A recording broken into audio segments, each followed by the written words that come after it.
Cucúlin. There was a king in a land not far from Greece who had 2 daughters, and the younger was fairer than the elder daughter. This old king made a match between the king of Greece and his own elder daughter, but he kept the younger one hidden away till after the marriage. Then the younger daughter came forth to view, and when the king of Greece saw her, he wouldn't look at his own wife.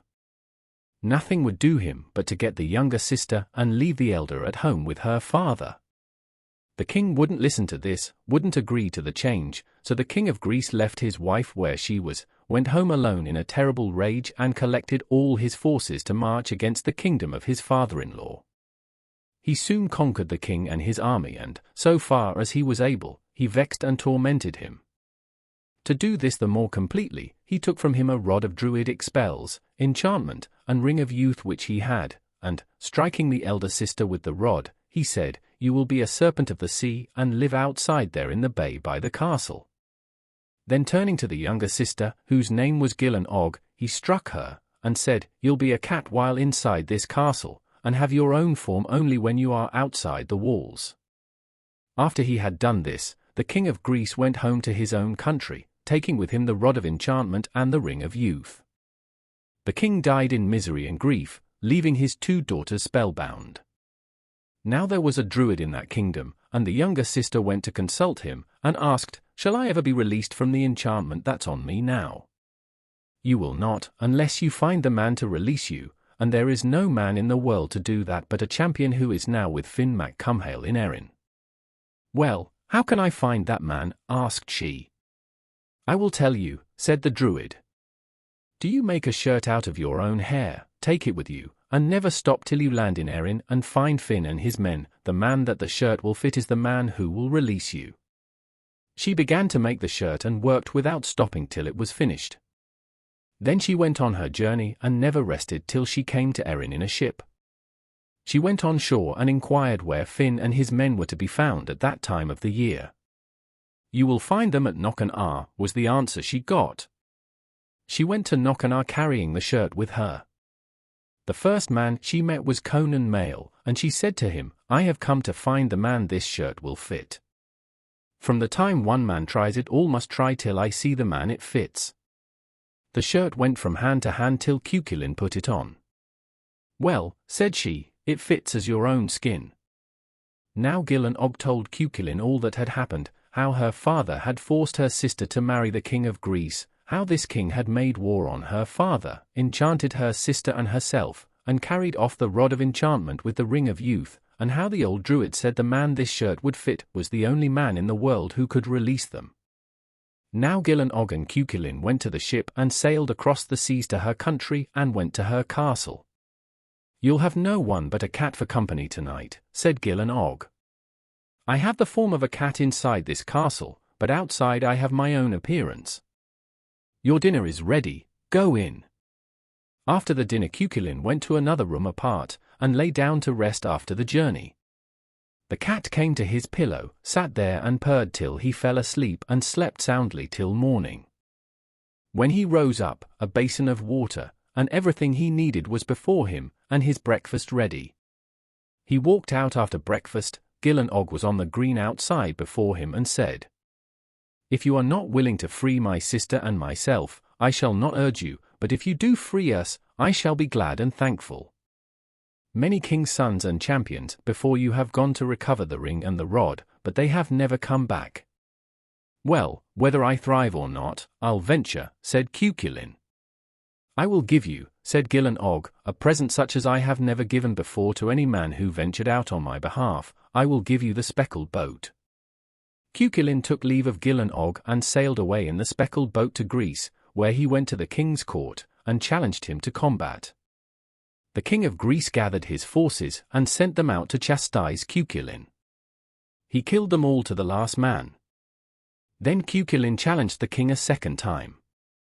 "I have no one now to fight but myself," said the king, "and I don't think it becomes me to go out and meet the like of you."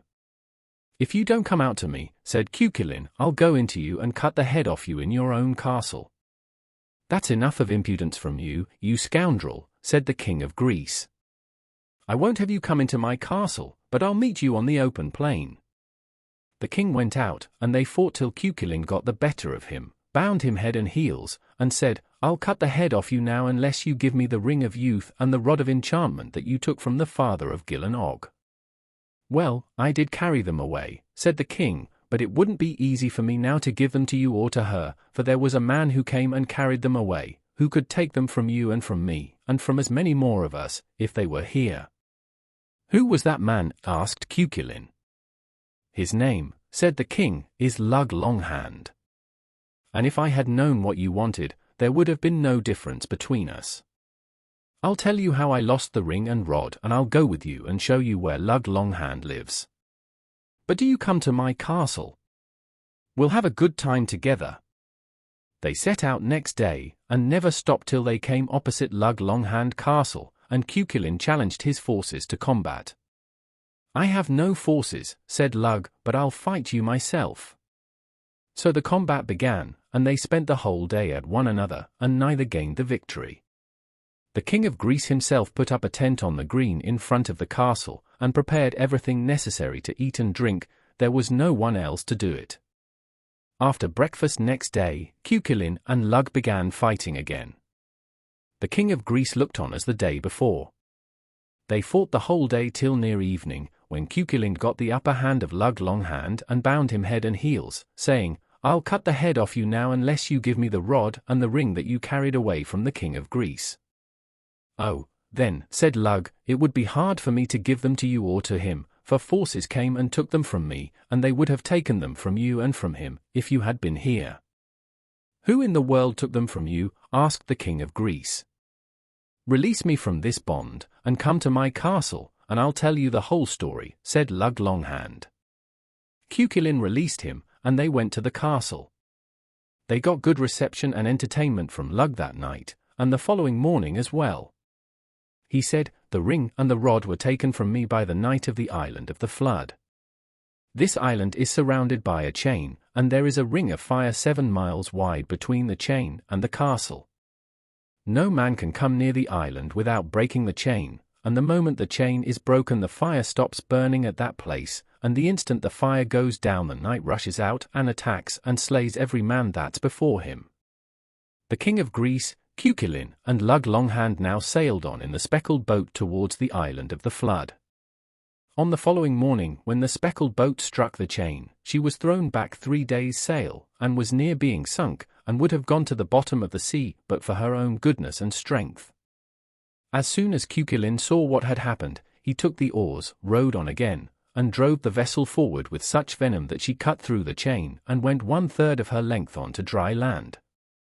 That moment the fire was quenched where the vessel struck, and when the knight of the island saw the fire go out, he rushed to the shore and met Cucúlin, the king of Greece, and Lug Longhand. When Cucúlin saw him, he threw aside his weapons, caught him, raised him above his head, hurled him down on the flat of his back, bound him head and heels, and said, "I'll cut the head off you unless you give me the ring and the rod that you carried away from Lug Longhand." "I took them from him, it's true," said the knight, "but it would be hard for me to give them to you now, for a man came and took them from me, who would have taken them from you and all that are with you, and as many more if they had been here before him."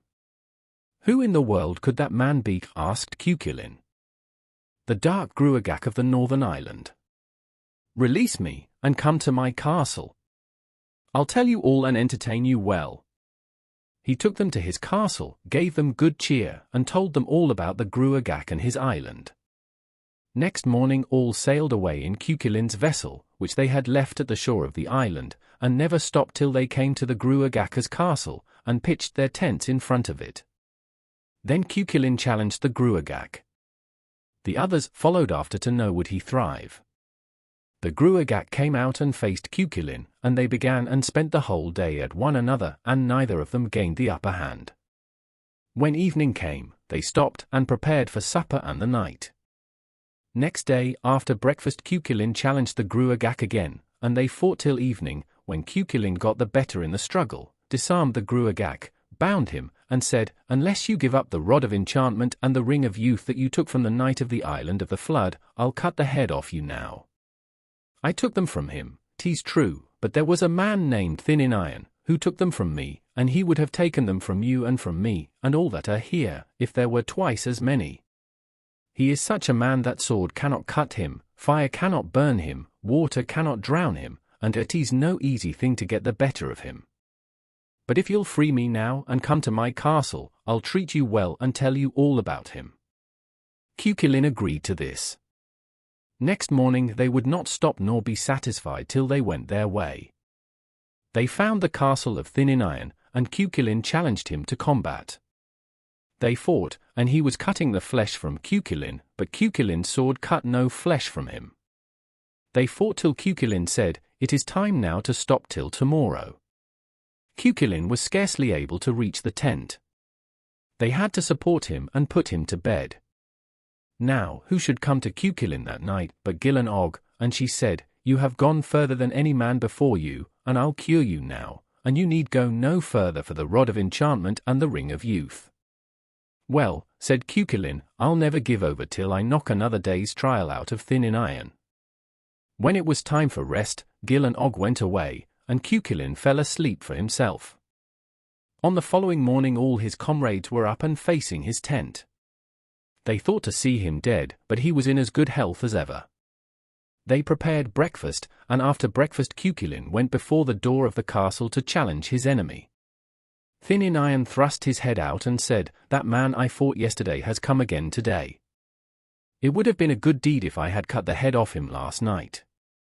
Then he wouldn't be here to trouble me this morning. I won't come home this day till I bring his head with me. Then I'll have peace." They met in combat and fought till the night was coming. Then Thininian cried out for a cessation, and if he did, Cucúlin was glad to give it, for his sword had no effect upon Thininian except to tire and nearly kill him. He was enchanted, and no arms could cut him. When Thininian went to his castle, he threw up 3 sups of blood, and said to his housekeeper, "Though his sword could not penetrate me, he has nearly broken my heart." Cucúlin had to be carried to his tent. His comrades laid him on his bed and said, "Whoever came and healed him yesterday, maybe the same will be here tonight." They went away and were not long gone when Gillen Og came and said, "Cucúlin, if you had done my bidding, you wouldn't be as you are tonight. But if you neglect my words now, you'll never see my face again. I'll cure you this time and make you as well as ever," and whatever virtue she healed him, so he was as strong as before. "Oh, then," said Cucúlin, "whatever comes on me I'll never turn back till I knock another day's trial out of Thininian." "Well," said she, "you are a stronger man than he, but there is no good in working at him with a sword.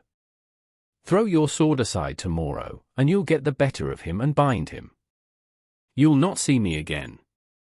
She went away and he fell asleep. His comrades came in the morning and found him sleeping. They got breakfast, and, after eating, Cucúlin went out and called a challenge. "Oh, 'tis the same man as yesterday," said Thininian, "and if I had cut the head off him then, it wouldn't be he that would trouble me today. If I live for it, I'll bring his head in my hand tonight, and he'll never disturb me again." When Cucúlin saw Thininian coming, he threw his sword aside, and facing him, caught him by the body, raised him up, then dashed him to the ground, and said, "If you don't give me what I want, I'll cut the head off you." "What do you want of me?" asked Thininian. "I want the rod of enchantment and the ring of youth you carried from the Gruagach." "I did indeed carry them from him, but it would be no easy thing for me to give them to you or any other man, for a force came which took them from me." "What could take them from you?" asked Cucúlin. "The queen of the wilderness, an old hag that has them now. But release me from this bondage and I'll take you to my castle and entertain you well, and I'll go with you and the rest of the company to see how will you thrive." So he took Cucúlin and his friends to the castle and entertained them joyously, and he said, "The old hag, the queen of the wilderness, lives in a round tower, which is always turning on wheels. There is but one entrance to the tower, and that high above the ground, and in the one chamber in which she lives, keeping the ring and the rod, is a chair, and she has but to sit on the chair and wish herself in any part of the world, and that moment she is there. She has 6 lines of guards protecting her tower, and if you pass all of these, you'll do what no man before you has done to this day." The first guards are 2 lions that rush out to know which of them will get the first bite out of the throat of anyone that tries to pass. The second are 7 men with iron hurleys and an iron ball, and with their hurleys they wallop the life out of any man that goes their way. The third is hung up naked, who hangs on a tree with his toes to the earth, his head cut from his shoulders and lying on the ground, and who kills every man who comes near him. The fourth is the bull of the mist that darkens the woods for 7 miles around, and destroys everything that enters the mist. The fifth are 7 cats with poisoned tails, and 1 drop of their poison would kill the strongest man. Next morning all went with Cucúlin as far as the lions who guarded the queen of the wilderness, an old hag made young by the ring of youth. The 2 lions ran at Cucúlin to see which would have the first bite out of him. Cucúlin wore a red silk scarf around his neck and had a fine head of hair. He cut the hair off his head and wound it around one hand, took his scarf and wrapped it around the other. Then rushing at the lions, he thrust a hand down the throat of each lion, for lions can bite neither silk nor hair. He pulled the livers and lights out of the 2 and they fell dead before him. His comrades looking on, said, "You'll thrive now since you have done this deed," and they left him and went home, each to his own country. Cucúlin went further. The next people he met were the 7 men with the iron hurleys, bull clubs, and they said, "'Tis long since any man walked this way to us, we'll have sport now." The first one said, "Give him a touch of the hurley and let the others do the same, and we'll wallop him till he is dead." Now Cucúlin drew his sword and cut the head off the first man before he could make an offer of the hurley at him, and then he did the same to the other 6. He went on his way till he came to Hung Up Naked, who was hanging from a tree, his head on the ground near him. The queen of the wilderness had fastened him to the tree because he wouldn't marry her, and she said, "If any man comes who will put your head on you, you'll be free." And she laid the injunction on him to kill every man who tried to pass his way without putting the head on him. Cucúlin went up, looked at him, and saw heaps of bones around the tree. The body said, "You can't go by here. I fight with every man who tries to pass." "Well, I'm not going to fight with a man unless he has a head on him. Take your head." And Cucúlin, picking up the head, clapped it on the body, and said, "Now I'll fight with you." The man said, "I'm all right now.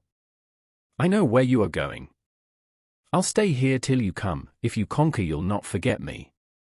Take the head off me now, put it where you found it, and if you succeed, remember that I shall be here before you on your way home." Cucúlin went on, but soon met the bull of the mist that covered 7 miles of the wood with thick mist. When the bull saw him, he made at him and stuck a horn in his ribs, and threw him 3 miles into the wood, against a great oak tree, and broke 3 ribs in his side. "Well," said Cucúlin, when he recovered, "if I get another throw like that, I'll not be good for much exercise." He was barely on his feet when the bull was at him again, but when he came up he caught the bull by both horns, and away they went wrestling and struggling. For 3 days and nights Cucúlin kept the bull in play, till the morning of the 4th day, when he put him on the flat of his back. Then he turned him on the side, and putting a foot on one horn and taking the other in his 2 hands, he said, "'Tis well I and you, there is not a stitch on me that isn't torn to rags from wrestling with you." He pulled the bull asunder from his horns to his tail, into 2 equal parts, and said, "Now that I have you in 2, it's in quarters I'll put you." He took his sword, and when he struck the backbone of the bull, the sword remained in the bone and he couldn't pull it out. He walked away and stood a while and looked. "'Tis hard to say," said he, "that any good champion would leave his sword behind him." So he went back and made another pull and took the hilt off his sword, leaving the blade in the back of the bull. Then he went away tattered and torn, the hilt in his hand, and he turned up towards the forge of the strong smith.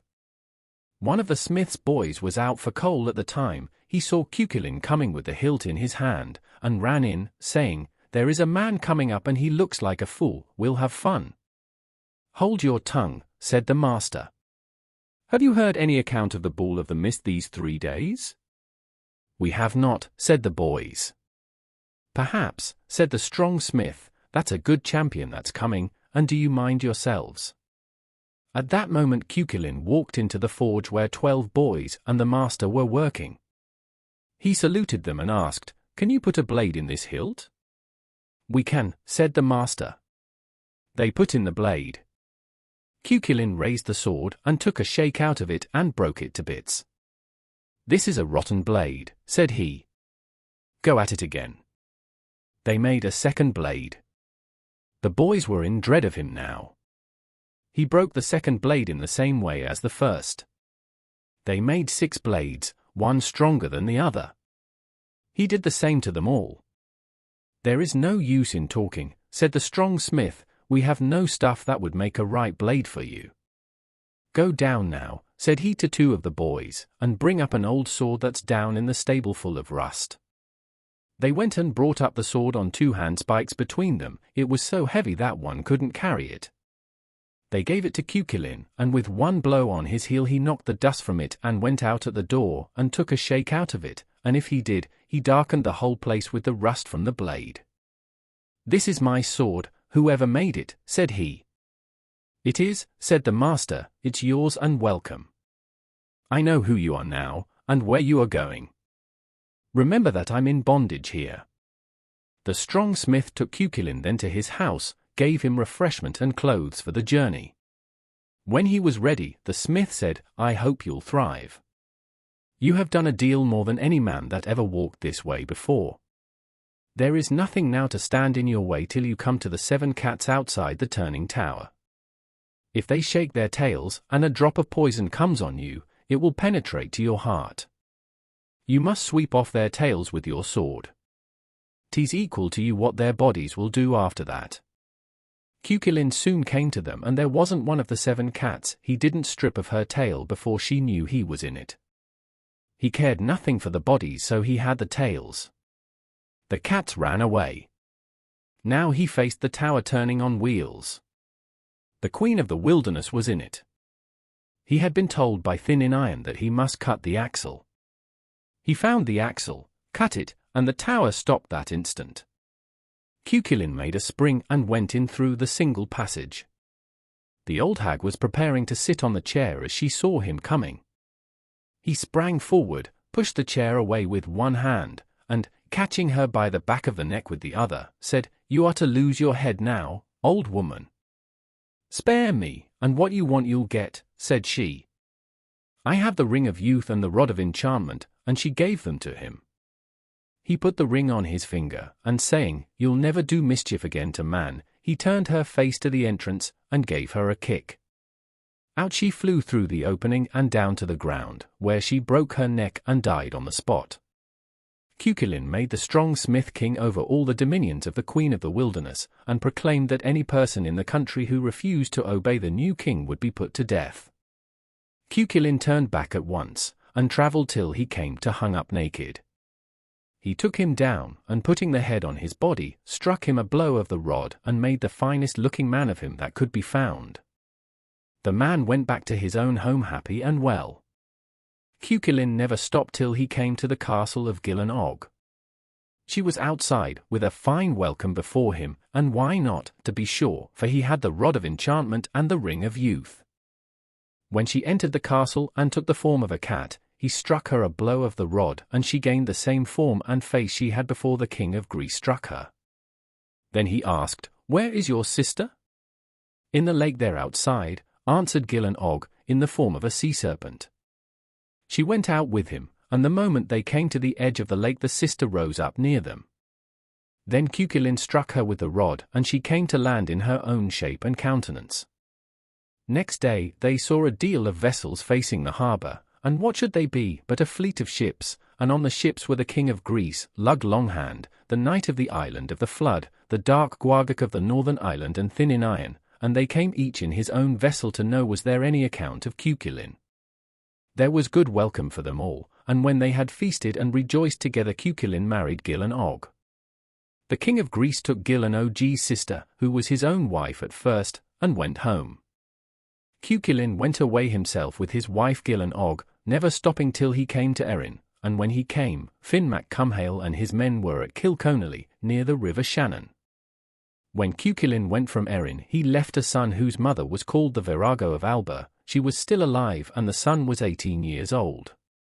When she heard that Cucúlin had brought Gil and Og to Erin, she was enraged with jealousy and madness.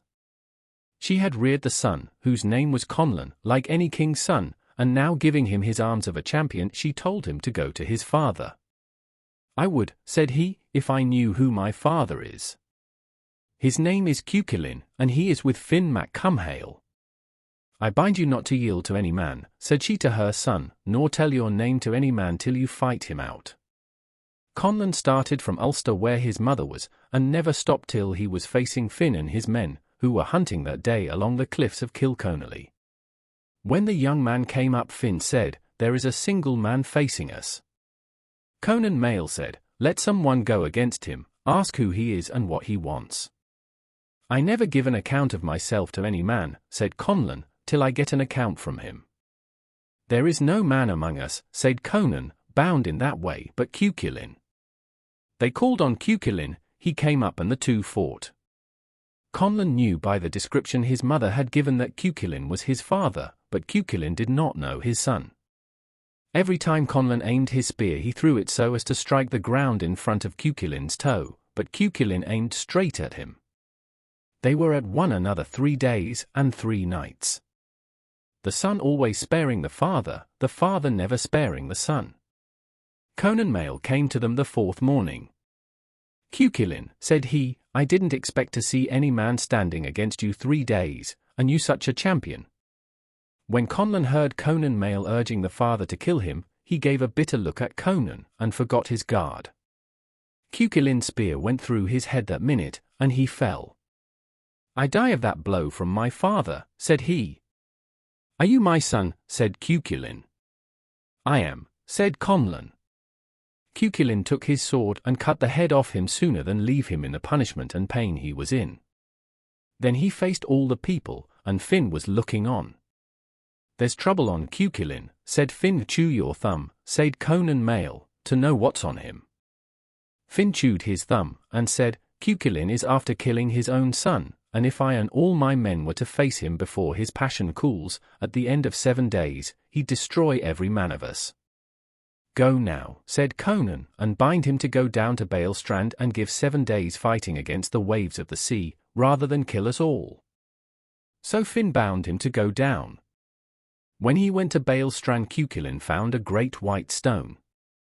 He grasped his sword in his right hand and cried out, "If I had the head of the woman who sent her son into peril of death at my hand, I'd split it as I split this stone," and he made 4 quarters of the stone. Then he strove with the waves 7 days and nights till he fell from hunger and weakness, and the waves went over him.